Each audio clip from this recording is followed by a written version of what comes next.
ರಾಜ್ಯದಲ್ಲಿ ನೆನಪಾಗ್ತಕ್ಕಂಥದ್ದು ಸನ್ಮಾನ್ಯ ಯಡಿಯೂರಪ್ಪನವರು. ಕರ್ನಾಟಕ ರಾಜ್ಯದಲ್ಲಿ ಹೋರಾಟ ಅಂತ ಹೇಳಿದ್ರೆ ನೆನಪು ಮಾಡ್ಕೊಳ್ತಕ್ಕಂಥದ್ದು ಯಡಿಯೂರಪ್ಪನವ್ರು ನೆನಪು ಮಾಡ್ಕೊಳ್ತಾರೆ. ಆದ್ರೆ ಪಾದಯಾತ್ರೆ ಅದು ಹೇಗಿರ್ತದೆ ಅಂತ ನಮ್ಗೆ ಯಾರಿಗೂ ಕೂಡ ಕಲ್ಪನೆ ಇರಲಿಲ್ಲ. ನಾವು ಮೊನ್ನೆ ಒಂದು ಈ ದುಷ್ಟ ಕಾಂಗ್ರೆಸ್ ಸರ್ಕಾರದ ವಿರುದ್ಧ ಪಾದಯಾತ್ರೆ ಮಾಡಬೇಕು ಬೆಂಗಳೂರಿಂದ ಮೈಸೂರಿವರೆಗೆ ಅಂತ ಹೇಳಿ ಆಲೋಚನೆ ಮಾಡಿದಾಗ ನಮ್ಮಲ್ಲೂ ಕೂಡ ಆತಂಕ ಇತ್ತು. ಸಮಯದ ಅಭಾವ, ತಯಾರಿ ಇನ್ನೂ ಆಗಿರಲಿಲ್ಲ, 5 ದಿನಗಳು ಮಾತ್ರ ಇತ್ತು. ನಮ್ಮಲ್ಲೂ ಕೂಡ ಸ್ವಲ್ಪ ಗೊಂದಲ ಇತ್ತು, ಪಾದಯಾತ್ರೆ ಆಗಬೇಕು ಬೇಡ ಅಂತಕ್ಕಂಥ ತಾವೆಲ್ಲ ನೋಡಿದಿರಿ, ಪತ್ರಿಕೆ ದೃಶ್ಯ ಮಾಧ್ಯಮಗಳಲ್ಲಿ ನೋಡಿದಿರಿ. ಕೇಂದ್ರದ ವರಿಷ್ಠರಿಗೂ ಕೂಡ ಸ್ವಲ್ಪ ಆತಂಕ ಇತ್ತು, ಹೇಗಾಗುತ್ತೆ ಅನ್ನೋ ಪಾದಯಾತ್ರೆ.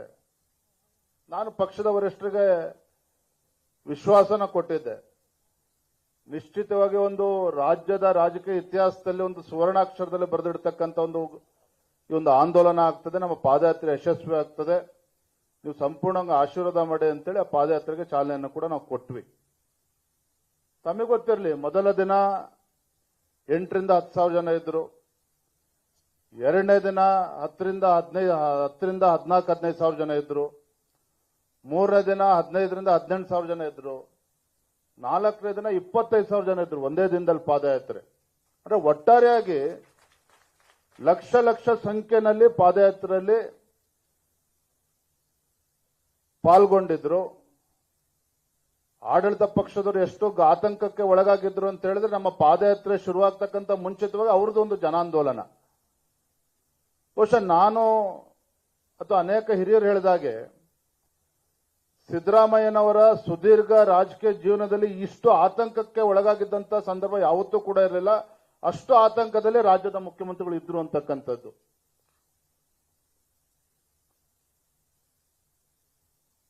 ಮತ್ತೆ ಪಾದಯಾತ್ರೆಯಲ್ಲಿ ಊಟದ ವ್ಯವಸ್ಥೆ ಇರ್ಬೋದು, ವಸತಿ ವ್ಯವಸ್ಥೆ ಇರ್ಬೋದು, ವೈದ್ಯಕೀಯ ವ್ಯವಸ್ಥೆಗಳು ಇರ್ಬೋದು, ವೈದ್ಯಕೀಯ ಪ್ರಕೋಷ್ಠದಿಂದ ಮಾಡಿದಂಥ ವ್ಯವಸ್ಥೆಗಳು ಎಲ್ಲವೂ ಕೂಡ ಇಷ್ಟು ವ್ಯವಸ್ಥಿತವಾಗಿ ಆಗ್ತದೆ ಅಂತ ನಾನು ಕೂಡ ಅಂದ್ಕೊಂಡಿರಲಿಲ್ಲ.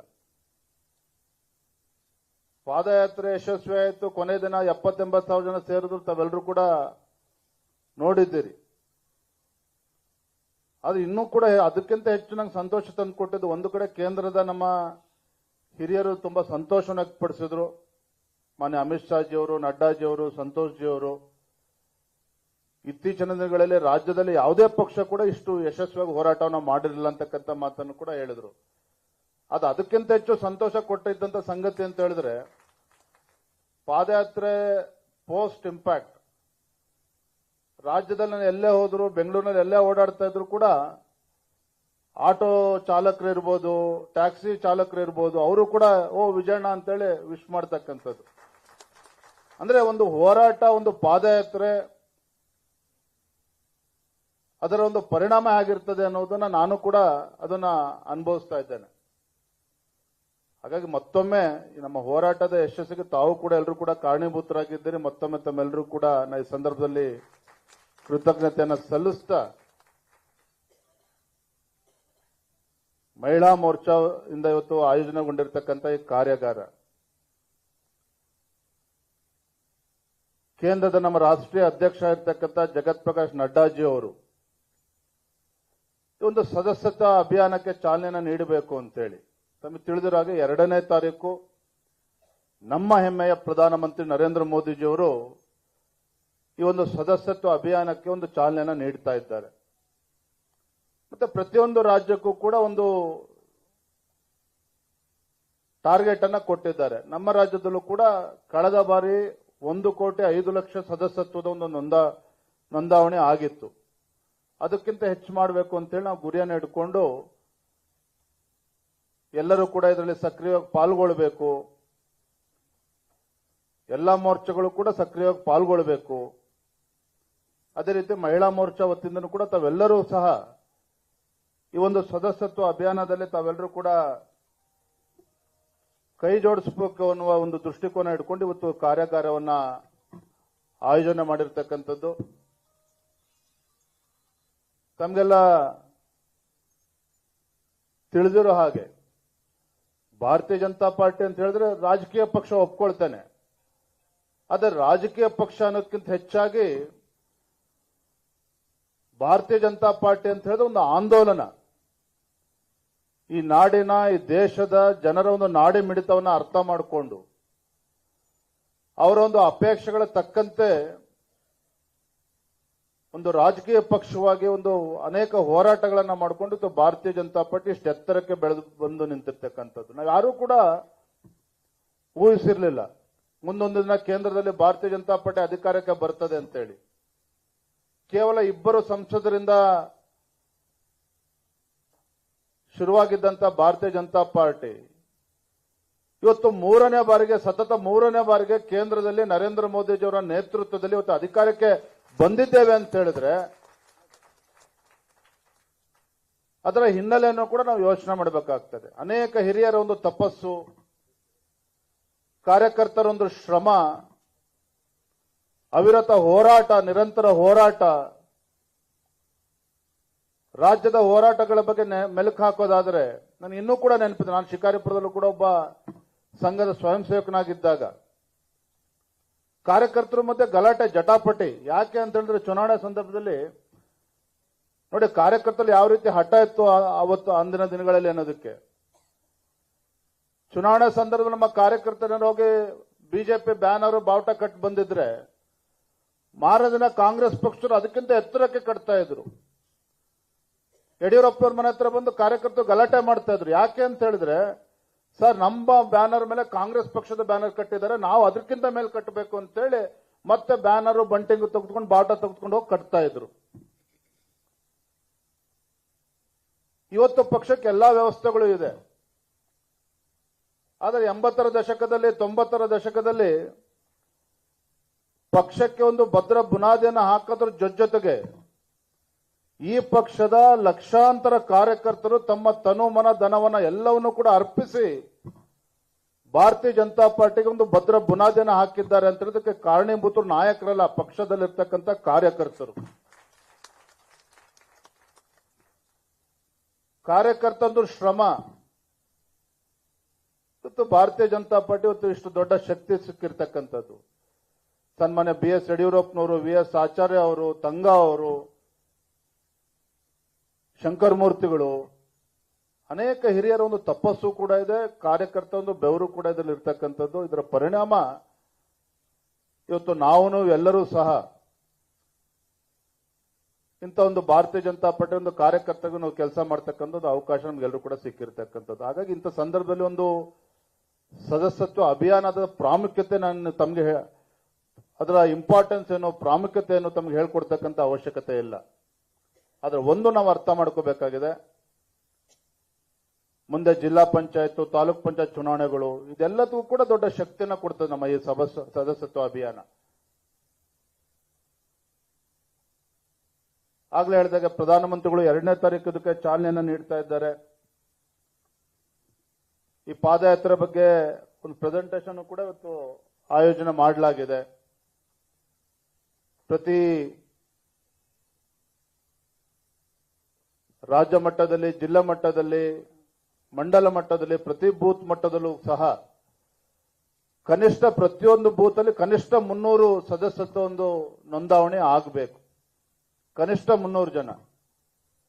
ಮತ್ತೆ ಪ್ರಧಾನಮಂತ್ರಿಗಳ ಅಪೇಕ್ಷೆ ಇದೆ ಮಹಿಳೆಯರು ದೊಡ್ಡ ಸಂಖ್ಯೆಯಲ್ಲಿ ಈ ಸದಸ್ಯತ್ವ ಅಭಿಯಾನದಲ್ಲಿ ಅಂದ್ರೆ ಮೆಂಬರ್ಶಿಪ್ ಡ್ರೈವ್ ಅಲ್ಲಿ ಅವರು ಆಗಬೇಕು, ಸದಸ್ಯತ್ವ ನೋಂದಣಿ ಮಾಡಿಸಬೇಕು. ಹೆಚ್ಚೆಚ್ಚು ಯುವಕರನ್ನು ಕೂಡ ಮುಂದೆ ತರಬೇಕು ಅಂತಕ್ಕಂಥ ಒಂದು ಗುರಿಯನ್ನು ಕೂಡ ನಮ್ಮ ರಾಷ್ಟ್ರೀಯ ನಾಯಕರು ಚಿಂತನೆ ಮಾಡಿರ್ತಕ್ಕಂಥದ್ದು. ಹಾಗಾಗಿ ಒಂದು ಸದಸ್ಯತ್ವ ಅಭಿಯಾನ ಕೇವಲ ಒಂದು ಸದಸ್ಯತ್ವ ನೋಂದಣಿ ಮಾಡ್ತಕ್ಕಂಥದ್ದು ಅಷ್ಟೇ ಅಲ್ಲ, ಇದೊಂದು ರೀತಿಯ ಆಂದೋಲನದ ರೀತಿಯಲ್ಲಿ ನಾವು ಇದನ್ನ ತೆಗೆದುಕೊಳ್ಬೇಕು ಅಂತಕ್ಕಂಥ ಉದ್ದೇಶ ನಮ್ಮೆಲ್ಲರದು ಕೂಡ ಇದೆ. ಮತ್ತೆ ಈ ಒಂದು ಮೆಂಬರ್ಶಿಪ್ ಡ್ರೈವ್ ಮುಖೇನ ನಮ್ಮ ಮಹಿಳಾ ಮೋರ್ಚಾನು ಕೂಡ ಗಟ್ಟಿ ಮಾಡ್ತಕ್ಕಂಥ ಕೆಲಸ ಕೂಡ ಆಗ್ತದೆ. ನನಗೆ ಅರ್ಥ ಆಗ್ತದೆ, ಕೆಲವ್ರಿಗೆ ಅನ್ನಿಸ್ಬೋದು ಏನಪ್ಪ ಇನ್ನು ಮಹಿಳಾ ಮೋರ್ಚಾ ಇನ್ನು ಪೂರಾ ರಾಜ್ಯ ಇವತ್ತು ಸಂಘಟನೆ ಇನ್ನು ಗಟ್ಟಿ ಆಗಬೇಕು, ನಿಮ್ದೇ ಆದಂತ ಅಭಿಪ್ರಾಯಗಳು ಕೂಡ ಇರ್ತದೆ. ನಾನು ಕೂಡ ಕೂರ್ತೇನೆ, ಯಾಕಂದ್ರೆ ನಾನು ರಾಜ್ಯದ ಅಧ್ಯಕ್ಷ ಆಗ್ತಿದ್ದಂಗೆನೆ ಲೋಕಸಭಾ ಚುನಾವಣೆ ಮುಗಿತಿದ್ದಂಗೆನೆ ಅಧಿವೇಶನ ಬರ್ತಿದ್ದಂಗೆ ವಾಲ್ಮೀಕಿ ಅಭಿವೃದ್ಧಿ ಸ್ಕ್ಯಾಂಡಲ್ ಇರ್ಬೋದು, ಮತ್ತೊಂದು ಕಡೆ ಮೈಸೂರಿನ ಮೂಡಾ ಸ್ಕ್ಯಾಂಡಲ್, ರಾಜ್ಯದಲ್ಲಿ ಇವತ್ತು ನಿರಂತರವಾಗಿ ನಡೀತಾ ಇರ್ತಕ್ಕಂಥ ಮಹಿಳೆಯರ ಮೇಲೆ ನಡೀತಾ ಇರ್ತಕ್ಕಂಥ ದೌರ್ಜನ್ಯ. ಕುಮಾರಿ ಮಂಜುಳಾ ಅವರು ಅಧ್ಯಕ್ಷರು ಮಾತನಾಡ್ತಾ ಹೇಳಿದ್ರು, ಏನು ಬೇರೆ ಸರ್ಕಾರ ಇದ್ದಾಗ, ಬಿಜೆಪಿ ಸರ್ಕಾರ ಇದ್ದಾಗ ಆಗ್ಲಿಲ್ವಾ ಹಾಗಾದ್ರೆ ದೌರ್ಜನ್ಯಗಳು ಅಂತಕ್ಕಂಥ ಪ್ರಶ್ನೆ ಅದಲ್ಲ. ದೌರ್ಜನ್ಯಗಳು ಆಗ್ಬೇಕಾದ್ರೆ ಮುಖ್ಯಮಂತ್ರಿಗಳು ಮಾಡಿಸ್ತಾರೆ ಅಥವಾ ಉಪಮುಖ್ಯಮಂತ್ರಿಗಳು, ಅದೆಲ್ಲ ಪ್ರಶ್ನೆ. ಆದ್ರೆ ಮಹಿಳೆಯರ ಮೇಲೆ ದೌರ್ಜನ್ಯಗಳು ನಡೆದಂತ ಸಂದರ್ಭದಲ್ಲಿ ರಾಜ್ಯದ ಆಡಳಿತ ಚುಕ್ಕಾಣಿಯನ್ನು ಹಿಡಿದಿರ್ತಕ್ಕಂಥ ಮುಖ್ಯಮಂತ್ರಿಗಳಿರ್ಬೋದು, ಮಂತ್ರಿಗಳಿರ್ಬೋದು, ಅವರ ನಡವಳಿಕೆಗಳು ಹೇಗಿದೆ ಅಂತೇಳಿ, ಒಬ್ಬ ಗೃಹ ಸಚಿವರ ನಡವಳಿಕೆಗಳು ಹೇಗಿದೆ ಅಂತಕ್ಕಂಥದ್ದು, ಆ ಪ್ರಕರಣಗಳು ಕೃತ್ಯಗಳು ನಡೆದಾಗ ರಾಜ್ಯ ಸರ್ಕಾರ ಜವಾಬ್ದಾರಿಯುತವಾಗಿ ನಡೆದುಕೊಳ್ತಾ ಇದೆಯಾ, ಒಂದು ಬೇಜವಾಬ್ದಾರಿಯಿಂದ ನಡೆದುಕೊಳ್ತಾ ಇರ್ತಕ್ಕಂಥ ಕಾಂಗ್ರೆಸ್ ಸರ್ಕಾರ. ರಾಜ್ಯದಲ್ಲಿ ಅಭಿವೃದ್ಧಿ ಅಂತಕ್ಕಂಥದ್ದು ಕುಂಠಿತ ಅಂತ ಹೇಳೋದಕ್ಕೆ ಹೋಗೋದಿಲ್ಲ. ಅಭಿವೃದ್ಧಿ ಶುರುವೇ ಆಗಿಲ್ಲ ಸರ್ಕಾರ ಬಂದ ಮೇಲೆ. ಸಿದ್ದರಾಮಯ್ಯ ಸರ್ಕಾರ, ಕಾಂಗ್ರೆಸ್ ಸರ್ಕಾರ ಬಂದ ಮೇಲೆ ಅಭಿವೃದ್ಧಿ ಕುಂಠಿತ ಅಲ್ಲ, ಅಭಿವೃದ್ಧಿ ಕೆಲಸ ಕಾರ್ಯಗಳಿಗೆ ಚಾಲನೆ ನೀಡಿಲ್ಲ. ನಾನು ಮೊನ್ನೆ ದೆಹಲಿಯಲ್ಲಿ ಪ್ರೆಸ್ ಮೀಟ್ ಮಾಡ್ತಾ ಹೇಳಿದೆ, ಸಿದ್ದರಾಮಯ್ಯ ನೇತೃತ್ವ ಕಾಂಗ್ರೆಸ್ ಸರ್ಕಾರ ಬಂದ ಮೇಲೆ ಒಂದೇ ಒಂದು ಯೋಜನೆಗಳನ್ನು ಕೊಡೋದಕ್ಕೆ ಸಾಧ್ಯ ಆಗಿಲ್ಲ, ಅಭಿವೃದ್ಧಿ ಕೆಲಸಗಳಿಗೆ ಚಾಲನೆ ಕೊಟ್ಟಿಲ್ಲ. ಮಹಿಳೆಯರಿಗೆ ಗೃಹಲಕ್ಷ್ಮಿ ಅಂತ ಹೇಳಿದ್ರು, ಮಾನ್ಯ ಸಚಿವರು, ಮುಖ್ಯಮಂತ್ರಿಗಳು ಏನು ಪ್ರಚಾರ ತೆಗೆದುಕೊಂಡಿದ್ದು. ಇವರ ಗ್ಯಾರಂಟಿಗಳ ಹಣೆಬರ ಏನಿದೆ ಅಂತ ಹೇಳಿದ್ರೆ, ಲೋಕಸಭಾ ಚುನಾವಣೆ ಬಂದಿತ್ತು, ಮತದಾನ ಆಗ್ತಕ್ಕಂಥ 3 ದಿನ ಮುಂಚಿತವಾಗಿ 3 ತಿಂಗಳದ್ದು ಕಂತುಗಳನ್ನು ಬಿಡುಗಡೆ ಮಾಡಿದ್ರು. ಹೌದು ತಾನೆ? ಗೃಹಲಕ್ಷ್ಮಿ ಯೋಜನೆ ಲೋಕಸಭಾ ಚುನಾವಣೆ ಮತದಾನ ಆಗ್ತಕ್ಕಂಥ 3-4 ದಿನ ಮುಂಚಿತವಾಗಿ 3 ತಿಂಗಳದ ಕಂತನ್ನ ಬಿಡುಗಡೆ ಮಾಡಿದ್ರು. ಇವತ್ತೇನಾಯ್ತು? ಇನ್ನು ಮತ್ತೆ ಬಿಡುಗಡೆ ಮಾಡ್ತಾರೆ. ಯಾವಾಗ ಬಿಡುಗಡೆ ಮಾಡ್ತಾರೆ ಅಂದ್ರೆ ಜಿಲ್ಲಾ ಪಂಚಾಯತ್, ತಾಲೂಕ್ ಪಂಚಾಯತ್ ಚುನಾವಣೆ ಬರಬೇಕು, ಅವಾಗ ಬಿಡುಗಡೆ ಮಾಡ್ತಾರೆ. ಮತ್ತೆ ಬೆದರಿಕೆ ಆಗ್ತಕ್ಕಂಥದ್ದು, ಲೋಕಸಭಾ ಚುನಾವಣೆ ನಮಗೆ ಹೆಚ್ಚು ಸ್ಥಾನ ಬರಲಿಲ್ಲ ಅಂದ್ರೆ ಎಲ್ಲ ನಿಲ್ಲಿಸ್ಬಿಡ್ತೀವಿ ಅಂತೇಳಿ. ಮತ್ತೊಂದು ಕಡೆ ಉಚಿತ ಬಸ್ಸು. ನಿಮಗೆ ಎಲ್ಲ ಗ್ರಾಮೀಣ ಭಾಗದಿಂದ ತಾವು ಬಂದಿದ್ದೀರಿ. ನಾನು ಕೂಡ ಶಿಕಾರಿಪುರ ಕ್ಷೇತ್ರದ ಶಾಸಕನಿದ್ದೇನೆ. ನಮ್ಮ ಜಿಲ್ಲಾ ಮಹಿಳಾ ಮೋರ್ಚಾ ಅಧ್ಯಕ್ಷ ಇಲ್ಲೇ ಇದ್ದಾರೆ. ನಮ್ಮ ತಾಲೂಕಲ್ಲೂ ಸಹ ಪಾಪ ಶಾಲೆಗೆ ಹೋಗ್ತಕ್ಕಂಥ ಮಕ್ಕಳು ಇವತ್ತು ಪರದಾಡ್ತಾ ಇದ್ದಾರೆ, ಬಸ್ಗಳು ಸಿಗ್ತಾ ಇಲ್ಲ. 5 ಬಾರಿನ ಸಚಿವರನ್ನು ಭೇಟಿ ಮಾಡಿದ್ರೆ ಇನ್ನೂ ಕೂಡ ಇವತ್ತು ಗ್ರಾಮೀಣ ಭಾಗದಲ್ಲಿ ಇವತ್ತು ಮಕ್ಕಳು ಶಾಲೆಗೆ ಹೋಗಕ್ಕಾಗ್ತಾ ಇಲ್ಲ, ಕಾಲೇಜಿಗೆ ಹೋಗಕ್ಕಾಗ್ತಾ ಇಲ್ಲ, ಪರದಾಡ್ತಾ ಇದ್ದಾರೆ ಇವತ್ತು. ಯಾಕಂದ್ರೆ ಸರ್ಕಾರಿ ಬಸ್ಗಳು ಎಲ್ಲವೂ ಕೂಡ ನಿಂತೋಗಿದೆ. ಈಗ ಮಹಿಳೆಯರಿಗೆ ಮಾತ್ರ ಮೂಗಿಗೆ ತುಪ್ಪ ಹಚ್ಚಿ ಉಚಿತ ಬಸ್ ಅಂತೇಳಿ ಶಾಲಾ ಮಕ್ಕಳಿಗೆ ಒಂದ್ ಕಡೆ ಮತ್ತೊಂದು ಕಡೆ ಅನ್ಯಾಯ ಆಗ್ತಾ ಇರ್ತಕ್ಕಂಥದ್ದು. ಅಂದ್ರೆ ಒಂದು ರೀತಿಯಲ್ಲಿ ಸರ್ಕಾರ ಒಂದು ಬೇಜವಾಬ್ದಾರಿ ಸರ್ಕಾರ ಇವತ್ತು ರಾಜ್ಯದಲ್ಲಿ ಇರ್ತಕ್ಕಂಥದ್ದು, ಬೇಜವಾಬ್ದಾರಿ ಸರ್ಕಾರ ಇರ್ತಕ್ಕಂಥದ್ದು.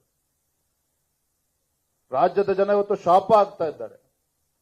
ಇಂಥ ಜನವಿರೋಧಿ ಸರ್ಕಾರ ರಾಜ್ಯದ ಜನರ ಪಾಲಿಗೆ ಇದ್ರೆಷ್ಟು ಬಿದ್ರೆಷ್ಟು ಅಂತೇಳಿ ಇವತ್ತು ಜನ ಇವತ್ತು ಮಾತನಾಡ್ತಾ ಇದ್ದಾರೆ. ಆ ರೀತಿ ಒಂದು ಪರಿಸ್ಥಿತಿ ಒಂದು ರಾಜ್ಯದಲ್ಲಿ ನಿರ್ಮಾಣ ಆಗಿರ್ತಕ್ಕಂಥದ್ದು. ಹಾಗಾಗಿ ನಾವು ಒಂದು ಕಡೆ ಸದಸ್ಯತ್ವ ಅಭಿಯಾನ ಇರಬಹುದು, ಹೋರಾಟಗಳು, ನಾವು ವಿರೋಧ ಪಕ್ಷದಲ್ಲಿದ್ದಂಥ ಸಂದರ್ಭದಲ್ಲಿ ಹೋರಾಟ ಅನಿವಾರ್ಯ ಆಗ್ತದೆ. ಪಾದಯಾತ್ರೆ ಮಾಡಬೇಕು ಅಂತೇಳಿ ನಾನು ಅನ್ನಿಸಿದಾಗ ಕೆಲವರು ಚರ್ಚೆ ಮಾಡಿದ್ರು ಹಿರಿಯರು, ಚುನಾವಣೆ ಇಲ್ಲೆಲ್ಲ ಈಗ ಯಾಕೆ ಮಾಡ್ಬೇಕು ಪಾದಯಾತ್ರೆ? ಪ್ರಶ್ನೆ ಅದಲ್ಲ. ಚುನಾವಣೆ ಇದ್ದಾಗ ಮಾತ್ರ ಹೋರಾಟ ಮಾಡಬೇಕು, ವಿಧಾನಸಭಾ ಚುನಾವಣೆ ಇದ್ದಾಗ ಮಾತ್ರ ಹೋರಾಟ ಮಾಡಬೇಕು ಅಂತ ಹೇಳಿದ್ರೆ ಬಹುಶಃ ರಾಜ್ಯದ ಜನರಿಗೆ ನಾವು ಮಾಡ್ತಕ್ಕಂಥ ಅವಮಾನ, ಅನ್ಯಾಯ ಅದು. ಯಾವಾಗ ರಾಜ್ಯದ ಚುಕ್ಕಾಣಿ ಹಿಡಿದಿರ್ತಕ್ಕಂಥ ಸರ್ಕಾರ ಜನವಿರೋಧಿ ನೀತಿಗಳನ್ನ ಅನುಸರಿಸ್ತದೋ ಅಂತ ಸಂದರ್ಭದಲ್ಲಿ ನಾವು ರಾಜ್ಯದ ಜನರ ಪರವಾಗಿ ನಾವು ಹೋರಾಟವನ್ನು ಮಾಡ್ತಕ್ಕಂಥದ್ದು ನಮ್ಮ ಕರ್ತವ್ಯನೂ ಕೂಡ ಇರ್ತದೆ ವಿರೋಧ ಪಕ್ಷವಾಗಿ. ಹಾಗಾಗಿನೇ ನಾನು ಆ ಪಾದಯಾತ್ರೆಯನ್ನ ಹಮ್ಮಿಕೊಂಡಿದ್ದಂಥದ್ದು. ಹಾಗಾಗಿ ಎಲ್ಲವನ್ನೂ ಕೂಡ ತಾವು ಗಮನಿಸಬೇಕಾಗ್ತದೆ. ನಾನು ಕೂಡ ಮುಂದಿನ ದಿನಗಳಲ್ಲಿ ಆಗಲೇ ಹೇಳಿದಾಗೆ ರಾಜ್ಯದ ಅಧ್ಯಕ್ಷನಾಗಿ ಎಲ್ಲಾ ಮೋರ್ಚಾಗಳ ಕಡೆನೂ ನಾನು ಗಮನ ಕೊಡಬೇಕು. ಅದೇ ರೀತಿ ನಮ್ಮ ಮಹಿಳಾ ಮೋರ್ಚಾ ಬಗ್ಗೆ ನಾನು ಪ್ರತ್ಯೇಕವಾಗಿ ಒಂದಿನ ಕೂತ್ಕೊಳ್ತೇನೆ. ತಮ್ಮ ಸಲಹೆಗಳು ಏನಿದೆ, ಮಹಿಳಾ ಮೋರ್ಚಾ ಇನ್ನೂ ಕೂಡ ಗಟ್ಟಿಗೊಳಿಸ್ತಕ್ಕಂಥ ವಿಚಾರವಾಗಿ ತಮ್ಮ ಸಲಹೆಗಳನ್ನು ಕೂಡ ಸ್ವೀಕಾರ ಮಾಡಿ, ಇನ್ನ 3 ವರ್ಷ ಅಥವಾ 3.5 ವರ್ಷ ಹೋರಾಟದ ದಿನಗಳೇ ನಮಗಿದು. ಸಿದ್ದರಾಮಯ್ಯನವರು ರಾಜೀನಾಮೆ ಕೊಡ್ತಾರ ಅಂತ ನಿಮ್ಮ ಮನಸ್ಸಲ್ಲಿದ್ರೆ 100ಕ್ಕೆ 100 ಕೊಡ್ತಾರೆ. ನಿಮ್ಗೆ ಯಾವುದೇ ರೀತಿ ಅನುಮಾನ ಬೇಡ. ಈ ಸರ್ಕಾರ ಸಂಪೂರ್ಣ ಭ್ರಷ್ಟಾಚಾರ ಮುಳುಗಿರ್ತಕ್ಕಂಥದ್ದು. ಅವ್ರು ಮಾಡಿರ್ತಕ್ಕಂಥ ಕರ್ಮಗಳಿಗೆ ಇವತ್ತು ಅನುಭವಿಸಲೇಬೇಕಾಗ್ತದೆ, ರಾಜೀನಾಮೆ ಕೊಟ್ಟೇ ಕೊಡ್ತಾರೆ. ಆದ್ರೆ ಹೋರಾಟ ಅಂತಕ್ಕಂಥದ್ದು ನಿರಂತರವಾಗಿರುತ್ತದೆ. ನಾನು ಕೂಡ ರಾಜ್ಯದ ಅಧ್ಯಕ್ಷನಾಗಿ ಇವತ್ತು ನನ್ನ ಪಕ್ಷದ ವರಿಷ್ಠರು ಮುಂದಿನ ದಿನಗಳಲ್ಲಿ ಭಾರತೀಯ ಜನತಾ ಪಾರ್ಟಿ ಸ್ಪಷ್ಟ ಬಹುಮತದೊಂದಿಗೆ ಅಧಿಕಾರಕ್ಕೆ ತರಬೇಕು ಅಂತಕ್ಕಂಥ ಒಂದು ಗುರಿಯನ್ನ ಕೊಟ್ಟಿರ್ತಕ್ಕಂಥದ್ದು. ಹಾಗಾಗಿ ಆ ಗುರಿಯನ್ನ ತಲುಪಬೇಕು ಅಂತ ಹೇಳಿದ್ರೆ ತಮ್ಮ ಪಾತ್ರವು ಕೂಡ ಬಹಳ ಪ್ರಮುಖವಾಗಿರ್ತಕ್ಕಂಥದ್ದು.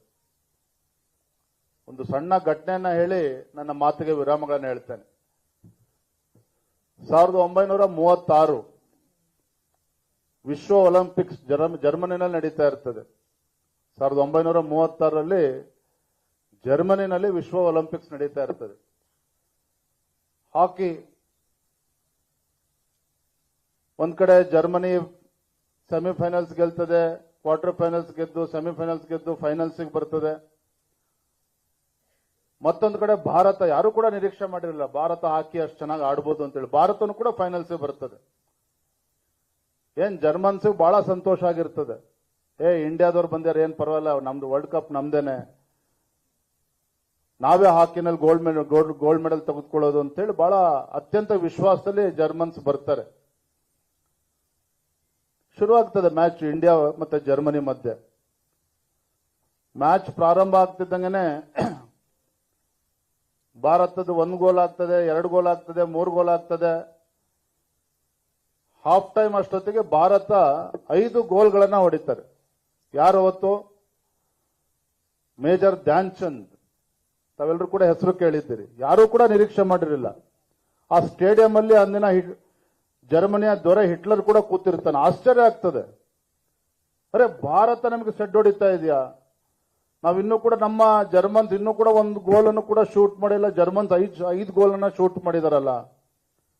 ಹಿಟ್ಲರ್ಗೆ ಸಿಟ್ಟು ಬರ್ತದೆ, ಅವಮಾನ ಆಗ್ತದೆ.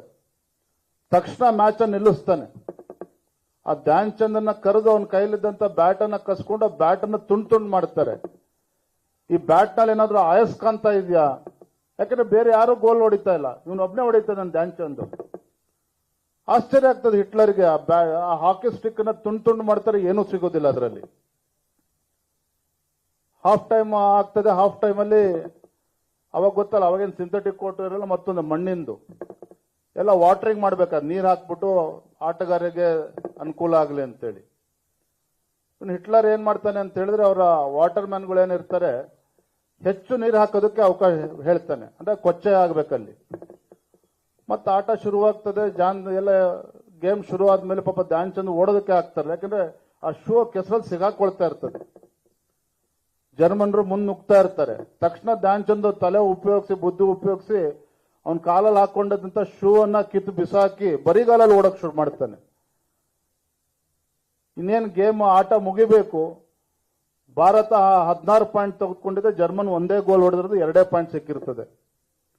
ಆಶ್ಚರ್ಯ ಆಗ್ತದೆ ಹಿಟ್ಲರಿಗೆ, ಅರೆ ಭಾರತ ನಮ್ಮನ್ನು ಸೋಲ್ಸ್ಬಿಡ್ತಲ್ಲ, ಅವಮಾನ ಆಗ್ಬಿಡ್ತಲ್ಲ ನಮಗೆ ವಿಶ್ವ ಒಲಿಂಪಿಕ್ಸ್ ಅಲ್ಲಿ ಅಂತ ಹೇಳಿ ಅವತ್ತೇ ಸಂಜೆ ರಾತ್ರಿ ಹಿಟ್ಲರ್ ಆದೇಶ ಮಾಡ್ತಾನೆ, ಆ ಇಂಡಿಯನ್ ಪ್ಲೇಯರ್ ಯಾರಿದ್ದಾನೆ ಅವ್ರನ್ನ ಕರೆಸಿ ಅಂತ ಹೇಳ್ತಾನೆ.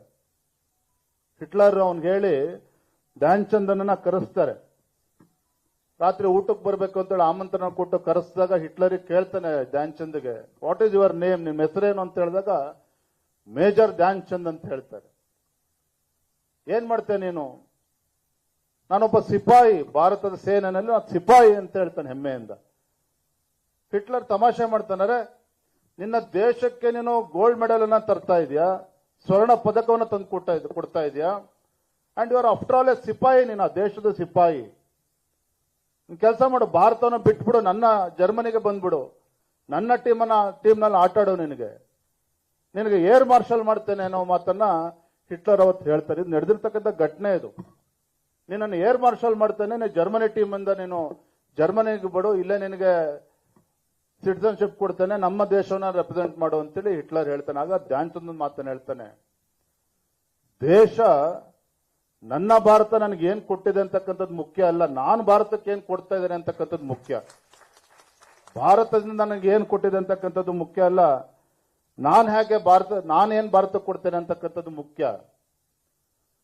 ಭಾರತ ನನಗೆ ಹೇಗೆ ಮುನ್ನಡೆಸ್ತದೆ ಅಂತಕ್ಕಂಥದ್ದು ಮುಖ್ಯ ಅಲ್ಲ, ನಾನು ನನ್ನ ಭಾರತವನ್ನು ಹೇಗೆ ಮುಂದೆ ತೆಗೆದುಕೊಂಡು ಹೋಗ್ತೇನೆ ಅನ್ನೋದು ಮುಖ್ಯ. ನನಗೆ ಇದ್ಯಾವುದೂ ಅವಶ್ಯಕತೆ ಇಲ್ಲ. ನಾನು ನನ್ನ ಭಾರತದಲ್ಲಿ ಆ ಸೇನೆ ಸಿಪಾಯಿಯಾಗಿ ನಾನು ನೆಮ್ಮದಿಯಿಂದ ಇದ್ದೇನೆ, ಯಾಕೆ ನನ್ನ ಭಾರತದ ಪರವಾಗಿ ನಾನು ನಿಂತಿದ್ದೇನೆ. ಹಾಗಾಗಿ ನನಗೆ ಯಾವುದು ನಿಮ್ಗೆ ಅವಶ್ಯಕತೆ ಇಲ್ಲ, ನಾನು ಭಾರತದಲ್ಲೇ ಇರ್ತೇನೆ ಅನ್ನೋ ಮಾತನ್ನ ಆ ಧ್ಯಾನ್ ಚಂದ್ ಅವತ್ತು ಹೇಳ್ತಾನಂತೆ, ಮೇಜರ್ ಧ್ಯಾನ್ ಚಂದ್. ಯಾಕೆ ಇವತ್ತು ಉಲ್ಲೇಖವನ್ನ ಮಾಡ್ತಾ ಇದ್ದೇನೆ ಅಂತ ಹೇಳಿದ್ರೆ, ನಮ್ಮ ರಾಜ್ಯದಲ್ಲಿ ಲಕ್ಷಾಂತರ ಕಾರ್ಯಕರ್ತರುಗಳಿದ್ದಾರೆ. ಇವತ್ಯಾರು ನಮ್ಮ ಪ್ರಧಾನಮಂತ್ರಿಗಳು ನರೇಂದ್ರ ಮೋದಿಜಿಯವರು. ಆರ್ಟಿಕಲ್ 370 ಇರ್ಬೋದು, ಅಯೋಧ್ಯೆಯಲ್ಲಿ ಭವ್ಯ ರಾಮ ಮಂದಿರ ಇರ್ಬೋದು, ನಾವ್ಯಾರು ಕೂಡ ನಿರೀಕ್ಷೆ ಮಾಡಿರಲಿಲ್ಲ. ಆ ಪುಣ್ಯಾತ್ಮ ನರೇಂದ್ರ ಮೋದಿ ನೋಡಿ, ನಾವು ಒಬ್ಬರೇ ಏನ್ ಮಾಡೋದಕ್ಕೆ ಸಾಧ್ಯ ಅಂತೇಳಿ ಹಲವಾರು ಬಾರಿ ಯೋಚನೆ ಮಾಡ್ತೇವೆ. ಯಾವುದೇ ಒಂದು ದೊಡ್ಡ ಕೆಲಸ ಮಾಡಬೇಕು, ಯಾವುದೇ ಒಂದು ಯೋಜನೆ ಕೈ ಹಾಕ್ತೀವಿ ಅಂತೇಳಿದ್ರೆ ನಾವು ಒಬ್ಬನೇ ನನ್ನ ಕೈಲಿ ಏನ್ ಮಾಡೋಕೆ ಸಾಧ್ಯ ಅಂತೇಳಿ ಎಷ್ಟೋ ಬಾರಿ ನಾವು ಹಿಂದೇಟಾಗ್ತೇವೆ. ಆದ್ರೆ ನಾನು ದೇಶದಲ್ಲಿ ಬದಲಾವಣೆನ ತರ್ತೇನೆ. ನೋಡಿ, ಇವತ್ತು ಧ್ಯಾನ್ ಚಂದ್ ಅವರ ಜನ್ಮದಿನ ಅಂತ ಇವತ್ತು. ನಾನು ಒಬ್ಬನೇನ್ ಮಾಡಕ್ ಸಾಧ್ಯ ಅಂತ ಅನ್ಕೊಂಡ್ ಕೂತಿರ್ತೇವೆ. ಆದ್ರೆ ನೋಡಿ, ಒಬ್ಬ ಪ್ರಧಾನಮಂತ್ರಿ ನರೇಂದ್ರ ಮೋದಿಜಿಯವರು, ಭಾರತದ ಪರಿಸ್ಥಿತಿ ಏನಿತ್ತು, ಮನಮೋಹನ್ ಸಿಂಗ್ ಅವರು ಪ್ರಧಾನಮಂತ್ರಿ ಇದ್ದಾಗ, ಮತ್ತೊಬ್ಬರಿದ್ದಾಗ, ಭಾರತೀಯರು ಹೊರದೇಶಕ್ಕೆ ಹೋದಾಗ ಆ ಪಾಸ್ಪೋರ್ಟ್ ಲೈನಲ್ಲಿ ಇಟ್ಕೊಂಡ್ರೆ ಭಾರತೀಯರು ಅಂತ ಹೇಳಿದ್ರೆ ಭಿಕ್ಷುಕರು ತರ ನೋಡ್ತಾ ಇದ್ರು. ನೀವು ಅಮೆರಿಕ ಬೇರೆ ಬೇರೆ ದೇಶಕ್ಕೆ ಹೋದಾಗ ಭಾರತೀಯರು ಅಂತ ಹೇಳಿದ್ರೆ ಅವ್ರನ್ನ ಗೌರವವಾಗಿ ಯಾರು ಕೂಡ ನೋಡ್ತಾ ಇರಲಿಲ್ಲ. ನರೇಂದ್ರ ಮೋದಿಜಿಯವರು ಸ್ವತಃ ಅಮೆರಿಕಕ್ಕೆ ಹೋಗಬೇಕು ಅಂತ ಅವ್ರ ವೀಸಾ ರಿಜೆಕ್ಟ್ ಆಯಿತು. ನಾವು ಮರಿಬಾರದು ಯಾವ ವಿಚಾರಗಳನ್ನ. ಗುಜರಾತಿನ ಮುಖ್ಯಮಂತ್ರಿಗಳಿದ್ದಾಗ ನರೇಂದ್ರ ಮೋದಿಜಿಯವರು ಅಮೆರಿಕ ಹೋಗ್ತಾರೆ ಅಂತ ಹೇಳಿದ್ರೆ ಅವರ ವೀಸಾ ರಿಜೆಕ್ಟ್ ಆಗ್ತದೆ. ನೋಡಿ ಎಂತ ಪರಿಸ್ಥಿತಿ ಬಂತು. ಯಾವ ಅಮೆರಿಕ ನಮ್ಮ ನರೇಂದ್ರ ಮೋದಿಜಿಯವರು ಅಂದಿನ ಗುಜರಾತಿನ ಮುಖ್ಯಮಂತ್ರಿಗಳ ವೀಸಾವನ್ನ ರಿಜೆಕ್ಟ್ ಮಾಡ್ತು, ಅದೇ ಅಮೆರಿಕದ ಅಧ್ಯಕ್ಷರು ನನ್ನ ದೇಶದ ಹೆಮ್ಮೆಯ ಪ್ರಧಾನಮಂತ್ರಿ ನರೇಂದ್ರ ಮೋದಿಜಿಯವರಿಗೆ ಇವತ್ತು ರೆಡ್ ಕಾರ್ಪೆಟ್ ವೆಲ್ಕಮ್ ಇವತ್ತು ಮೋದಿಯವರು ಬರ್ತಾರೆ ಅಂತ ಹೇಳಿದ್ರೆ, ಇದು ಬದಲಾವಣೆ ಪುಕ್ಷಟ ಭಾಷಣ ಮಾಡೋದ್ರೆ ಆಗಕ್ಕೆ ಸಾಧ್ಯನಾಗಾದ್ರೆ? ಕೇವಲ ಭಾಷಣಗಳನ್ನ ಮಾಡಿಕೊಂಡು ದೇಶವನ್ನು ಅಭಿವೃದ್ಧಿ ಮಾಡೋದಕ್ಕೆ ಸಾಧ್ಯ ಆಗ್ತದ? ಅಥವಾ ದೇಶದ ಯಾವುದೇ ಒಬ್ಬ ರಾಜಕಾರಣಿ ಭಾರತವನ್ನ ಇವತ್ತು ಜಗತ್ತಿನ ಅಗ್ರಗಣ್ಯ ರಾಷ್ಟ್ರಗಳ ಸಾಲಿನಲ್ಲಿ ತೆಗೆದುಕೊಂಡು ಹೋಗಬೇಕು ಅನ್ನುವ ಚಿಂತನೆ ಯಾರು ಮಾಡಿದ್ರ? ಅಥವಾ ಭಾರತವನ್ನ ಇವತ್ತು ಮೂರನೇ ದೊಡ್ಡ ಆರ್ಥಿಕ ಶಕ್ತಿಯಾಗಿ ಆಗ್ತಾ ಇದೆ ಅಂತ ಹೇಳಿದ್ರೆ ಯಾರು ಕೂಡ ಅದನ್ನು ಕಲ್ಪನೆ ಮಾಡ್ಕೊಳ್ಳೋದಕ್ಕೆ ಸಾಧ್ಯ ಇಲ್ಲ. ಅಂದ್ರೆ ನಮ್ಮ ಪ್ರಧಾನಮಂತ್ರಿ ನರೇಂದ್ರ ಮೋದಿಜಿಯವರು ಈ ದೇಶದಲ್ಲಿರ್ತಕ್ಕಂಥ ಪ್ರತಿಯೊಂದು ವರ್ಗದ ಜನರನ್ನ, ಏನು ಮೋದಿಜಿಯವರು ಹೇಳ್ತಾರೆ ಸಬ್ಕಾ ಸಾಥ್ ಸಬ್ಕಾ ವಿಕಾಸ್ ಸಬ್ಕಾ ವಿಶ್ವಾಸ್ಗೆ ಸಾಥ್ ಅಂತಕ್ಕಂಥದ್ದು, ಇದು ಕೇವಲ ಒಂದು ಪದಗಳ ಒಂದು ಸರಮಾಲೆ ಅಷ್ಟೇ ಅಲ್ಲ. ನರೇಂದ್ರ ಮೋದಿಜಿಯವರು ಈ ದೇಶದ ಪ್ರಧಾನಮಂತ್ರಿಯಾಗಿ ಯಾವುದನ್ನ ಈ ದೇಶದಲ್ಲಿ ಇಂಪ್ಲಿಮೆಂಟ್ ಮಾಡ್ತಾ ಇದ್ದಾರೆ, ಈ ದೇಶದಲ್ಲಿರ್ತಕ್ಕಂಥ ಕಟ್ಟಕಡೆಯ ವ್ಯಕ್ತಿಗೂ ಸಹ ಸವಲತ್ತುಗಳು ತಲುಪಬೇಕು. ಅರೆ ಅಂತ ಒಬ್ಬ ಪುಣ್ಯಾತ್ಮ ದೇಶದ ಪ್ರಧಾನಮಂತ್ರಿ ಆಗಿದ್ದಾರೆ ಅಂತ ಹೇಳಿದ್ರೆ ಇವತ್ತು ನನಗೆ ಏನ್ ಸಿಕ್ಕಿದೆ ಅಂತಕ್ಕಂಥದ್ದು ಮುಖ್ಯ ಅಲ್ಲ. ನಾನಿವತ್ತು ಭಾರತೀಯ ಜನತಾ ಪಾರ್ಟಿಯ ಕಾರ್ಯಕರ್ತರು ಆಗಿದ್ದಾರೆ ಅಂತಕ್ಕಂಥದ್ದು ನಮ್ಮ ಹೆಮ್ಮೆ. ಅದನ್ನು ನಾವು ಇವತ್ತು ಅರ್ಥ ಮಾಡ್ಕೋಬೇಕಾಗಿದೆ. ಇನ್ನ ಉಳಿದಿದ್ನ ಹೇಳೋದಕ್ಕೂ ಅಲ್ಲ, ಇವತ್ತು ಯಾರು ಇವತ್ತು ನಮ್ಮ ದೇಶದ ರಾಷ್ಟ್ರಪತಿಗಳು, ಹಣಕಾಸು ಸಚಿವರು ಇನ್ನು 33% ಬಂದು ನಿಮ್ನೆಲ್ಲ ಮಾತಾಡ್ಸಕ್ಕಾಗತ್ತಾ? ನಾವು ಸಾಧ್ಯನೇ ಇಲ್ಲ. ನಾವು ಅಲ್ಲಿ ಕೂತಿರ್ತೀವಿ, ನೀವು ಇಲ್ಲಿ ಕೂತಿರ್ತೀರಿ. ತಾತ್ಕಾಲಿಕವಾಗಿ ನಾವು ಮೇಲಿದ್ದೀವಿ ಅಷ್ಟೇನೆ. ಹಾಗೆ ಖಂಡಿತ ತಾವೆಲ್ಲರೂ ಕೂಡ ವಿಶ್ವಾಸದಲ್ಲಿರಿ. ನಾನಂತೂ ಇವತ್ತು ನನಗೆ ರಕ್ಷಾಬಂಧನ ಇವತ್ತು ರಕ್ಷೆಯನ್ನು ಕೂಡ ಕೊಟ್ಟಿದ್ದೀರಿ. ನನ್ನ ಅವಧಿಯಲ್ಲಿ ರಾಜ್ಯಾಧ್ಯಕ್ಷ ಅಂತಕ್ಕಂಥದ್ದು ಇದು ನಾಟ್ ಎ ಲಕ್ಸುರಿ. ನಾನು ಕೂಡ ಎಲ್ಲವನ್ನು ಕೂಡ ಬಿಟ್ಟು, ನನ್ನ ಮಕ್ಕಳು ತಮಾಷೆ ಮಾಡ್ತಾ ಇದ್ರು, ಪಾಪ ನೀವ್ ಯಾಕೆ ರಾಜಕಾರಣಕ್ಕೆ ಹೋಗಲ್ಲ ಅಂತೇಳಿ. ವಿಧಾನಸೌಧ ಮುಂದೆ ಕಾರಲ್ಲಿ ಹೋಗ್ತಾ ಇದ್ರೆ ನೀವ್ ಯಾವಾಗ ಹೋಗ್ತೀಯ ಪಾಪ ಅಂತ ಕೇಳ್ತಾ ಇದ್ರು. ನನಗೆ ರಾಜಕಾರಣ ಬೇಡ ಅಂತ ಹೇಳ್ತಾ ಇದ್ದೆ. ಆದ್ರೆ ಅನಿರೀಕ್ಷಿತವಾಗಿ ಬಂದಂತ ಸಂದರ್ಭದಲ್ಲಿ ಇವತ್ತೆಲ್ಲ ಪಕ್ಷದ ಹಿರಿಯರು ನನಗೆ ರಾಜ್ಯದ ಅಧ್ಯಕ್ಷ ಸ್ಥಾನ ಕೊಟ್ಟಿದ್ದಾರೆ ಅಂತ ಹೇಳಿದ್ರೆ ಇದು ಒಂದು ಜವಾಬ್ದಾರಿ. ಈ ಒಂದು ಜವಾಬ್ದಾರಿಯುತವಾಗಿ ಎಲ್ಲರನ್ನೂ ಕೂಡ ವಿಶ್ವಾಸಕ್ಕೆ ತೆಗೆದುಕೊಂಡು ಹೋಗ್ತಕ್ಕಂಥ ಆ ಶಕ್ತಿ, ಆ ವಿವೇಚನೆ ಭಗವಂತ ನನಗೂ ಕೂಡ ಕೊಟ್ಟಿದ್ದಾನೆ. ನನ್ನ ಬಗ್ಗೆ ತಮ್ಮೆಲ್ಲರೂ ಕೂಡ ಸಂಪೂರ್ಣವಾಗಿ ವಿಶ್ವಾಸ ಇರಲಿ. ಇವತ್ತು ತಮ್ಮೆಲ್ಲ ಏನೇನು ಆಗಬೇಕು, ಸಂಘಟನೆ ಯಾವ ರೀತಿ ಬಲಗೊಳಿಸಬೇಕು, ಎಲ್ಲ ವಿಚಾರ ಕೂಡ ನಾವು ಕೂತು ಚರ್ಚೆ ಮಾಡೋಣ. ಏನಪ್ಪ ವಿಜಯೇಂದ್ರ ರಾಜ್ಯಾಧ್ಯಕ್ಷ ಆದ್ಮೇಲೆ ಮಹಿಳಾ ಮೋರ್ಚಾ ಸಿಗೋದಿಲ್ಲ ಅಂತಕ್ಕಂಥ ಭಾವನೆ ಬೇಡ. ನಾನು ಕೂಡ ಕುದುರೆ ತರ ಓಡ್ತಾನೆ ಇದ್ದೀನಿ. ಈಗ ಲೋಕಸಭಾ ಚುನಾವಣೆ ಮುಗಿದಿದೆ. ತಾವು ಯಾವತ್ತೊಂದಿನ ಅಧ್ಯಕ್ಷ ಸಮಯ ನಿಗದಿ ಮಾಡಿ, ಸಾರಿ ಭಾರತಿ ಶೆಟ್ಟಿ ಅವರು ಇದ್ದಾರೆ ನೋಡ್ಲಿಲ್ಲ, ದಯವಿಟ್ಟು ಸಮಯವನ್ನ ನಿಗದಿ ಮಾಡಿ ನಾನು ಕೂಡ ಸಂಪೂರ್ಣ ಸಮಯವನ್ನ ಕೊಡ್ತೇನೆ. ಹೆಚ್ಚಿನ ವಿಡಿಯೋಗಳಿಗೆ ಪ್ರತಿಧ್ವನಿ ಯೂಟ್ಯೂಬ್ ಚಾನೆಲ್ ಸಬ್ಸ್ಕ್ರೈಬ್ ಮಾಡಿ, ಬೆಲ್ ಐಕಾನ್ ಕ್ಲಿಕ್ ಮಾಡಿ.